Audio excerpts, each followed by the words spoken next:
자, 두 번째 이슈로 넘어가 보도록 할게요. 정말 이 이슈 역시 여러 번 했었습니다. 또 문제가 터져 나온 사건이죠. 바로 라임 사태인데요.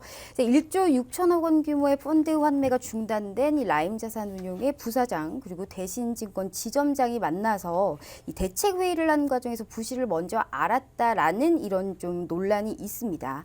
자, 이 부분 이외에도 결국 라임 자산운용의 환매 연기를 하면서 밝혔던 이 상환 계획을 사실상 지킬 수 없다라고 밝혔습니다. 자, 이에 검찰은 본격적인 수사에 착수한 상태고 이에 증권사의 이 TRS 즉 이 총수익 스와프 계약의 이 회수가 결정을 하면 이 개인 투자자들의 피해가 더 커진다고 합니다. 좀 여기에 우리 김본스타님 이 사태에 대해서 좀 자세한 내용 부탁드리도록 할게요. 일단 이제 그 라임 자산운용 이제 통화 녹취록의 당사자들이 라임 자산운용 부사장님이신데 이분은 지금 행방이 묘연합니다.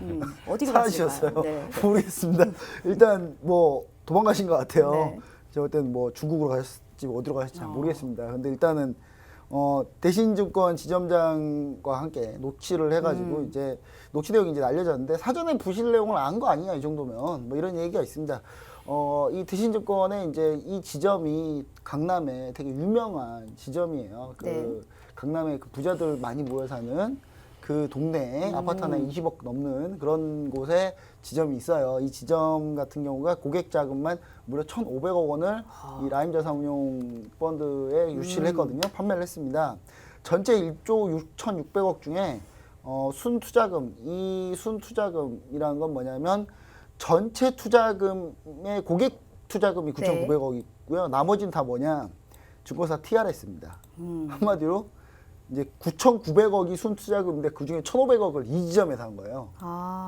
예, 제가 볼 때 이 지점 PB들 아마 피받아 될 것 같은데 제가 봤을 때는 일단은 뭐 내용은 이렇습니다. 제가 뭐 화면 내용 뭐 보여주시면 좋긴 하겠지만 뭐 내용이 뭐 이렇게 저는 이분들이 한국 사람들인지 좀 궁금해요. 이렇게 말이 되게 한국말 하는 건지 잘 모르겠어요. 근데 언어적으로 좀 문제가 있네요. 제가 봤을 때 일단 잘 이해가 안 됩니다만은 하여튼 뭐냐 어떤 내용이냐 유동성 확보가 안 된다. 지금 당장 70억 환매가 나왔는데 이거 지금 못 갚는다. 환매를 못 해준다라고 하니까 대신증권 지점장이 아니 이게 왜 이 정도 가지고도 왜 문제가 생기냐. 지금 이 문제가 심각한 거냐.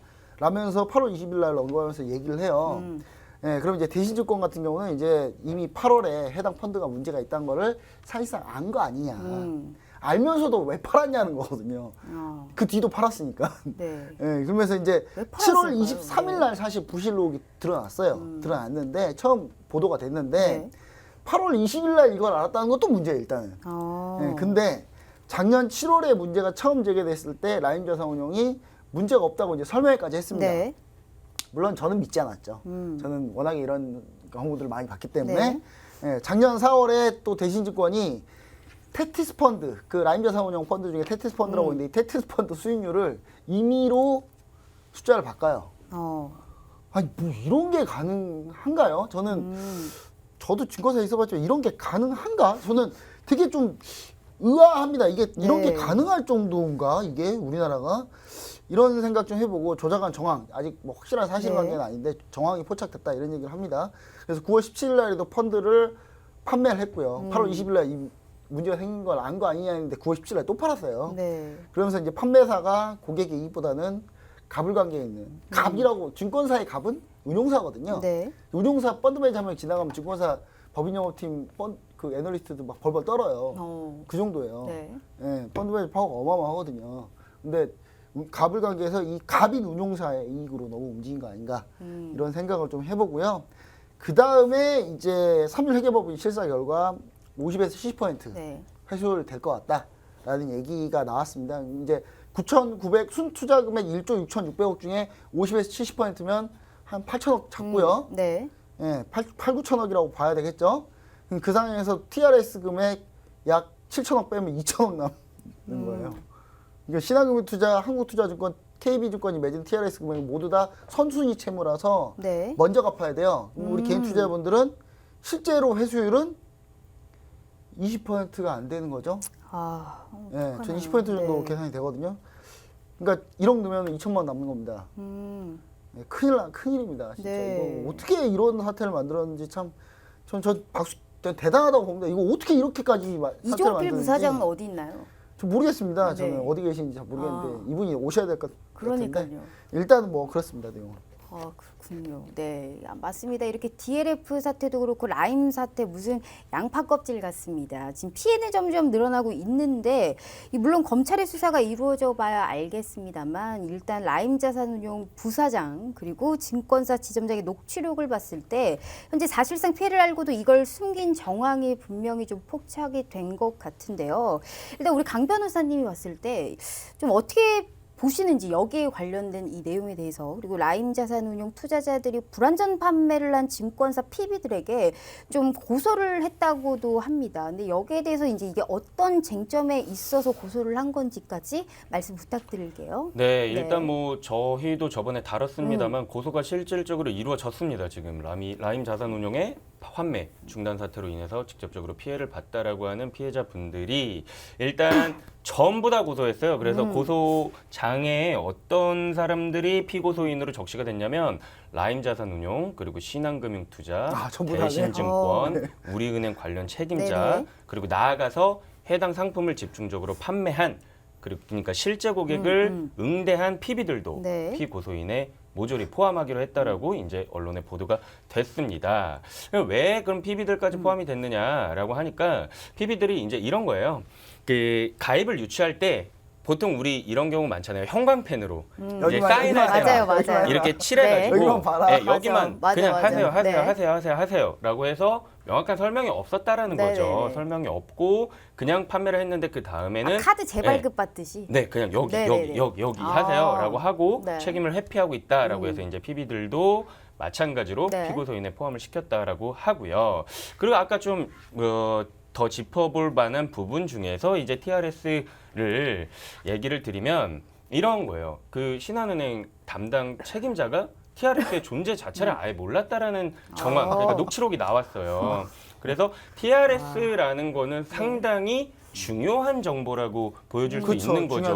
정보죠. 예. 왜냐면은 그 TRS 계약이 어떻게 파기가 돼 중도 파기가 되면 아까 얘기했던 그런 환매가 네네. 굉장히 어려워질 수 있는 그런 유동성 위기가 올 수 있잖아요. 근데 이런 부분은 이런 중요한 부분이면 적시를 했어야 되는데 아예 적시는커녕 이러한 상황이 있었다라는 사실조차 몰랐다라는 것이 이제 녹취록에서 드러난 거예요. 그래서 이거는 문제가 당연히 되지 않느냐. 네네. 당연히 불완전 판매가 아니냐. 이제 이러한 지적이 있고요.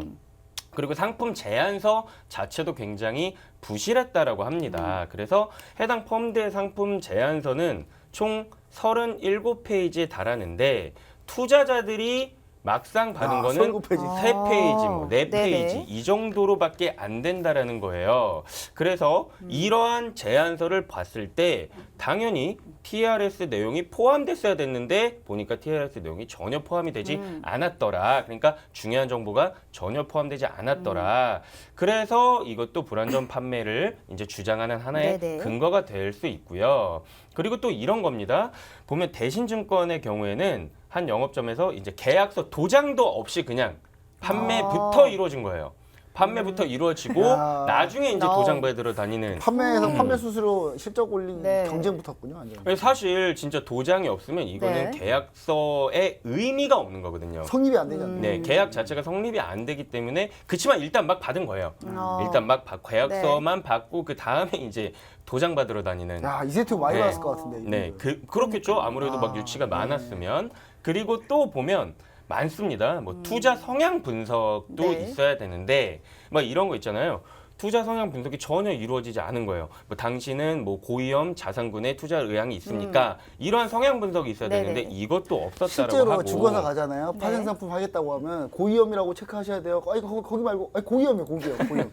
아니, 손실 많이 날 건데 아 괜찮아요, 손실 안 나요. 이런 식으로 얘기한단 말이에요. 아주 말씀을 잘해 주셨는 네네. 게 많이 이 부분, 해보신 예. 것 같은데. 아니 많이 저도 해보셨어요. 이제 예전에 저도 네. 은행 창구에 있을 때 아, 교육은 역시 그렇게 많이 경험에서, 받았는데 경험에서 저는 물어만. 받았지만 네. 그렇게 하진 않았습니다. 네. 다 설명을 우리 해줬어요. 믿죠, 네, 당연히 우리는 믿습니다. 믿어주기로 네. 하고요. 그럼요. 네. 그래서 진짜 드러난 정황이 또 고객들한테 원금 손실이 발생할 확률이 없다라고 했다라는 정황도 발견됐다고 합니다. 그래서 이러한 너무 많잖아요. 지금 네네. 말씀드린 부분들이 야, 진짜 이런 양파 것들이 네, 불완전 판매 정황을 넘어서는 어떻게 보면 적극적인 기망행위에 해당이 될 수가 있고 계약서를 사후에 작성한다. 이런 건 어떻게 보면 계약상 아예 말이 안 되는 일인 거죠.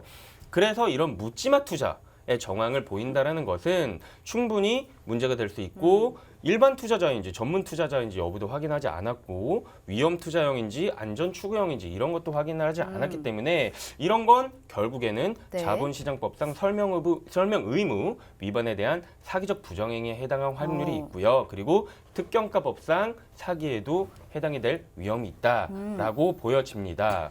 그래서 그 결국에 좀 요점을 정리해 드리자면 그 증권사도 문제가 발생을 했을 때 빨리 이렇게 환매를 할 수 있는 조치를 해야 되는데 네. 녹취록에 드러난 정황에 의하면 라임 쪽하고 계속 협의해가면서 환매를 미루도록 그런 식의 내용이 드러났잖아요. 그리고 또 9월 17일에 또 팔았어 이걸. 맞아요. 어떻게 이럴 수가 있지 나 진짜. 맞아요. 예. 이런 것들이 형사법적으로 보면은 사기가 될 수 있다라고 네. 보여지고 자본시장법상 사기적 부정거래 행위가 될 수도 있다라고 보여집니다. 그리고 전에 제가 한번 말씀드렸습니다만 그러면 피해를 당한 투자자 입장에서는 그렇죠. 현실적으로 그 사람들 처벌받게 하는 거 말고 어떻게 하면 민사적인 구제를 받을 수 있을까라는 저 부분에 물질적인 대한 것으로.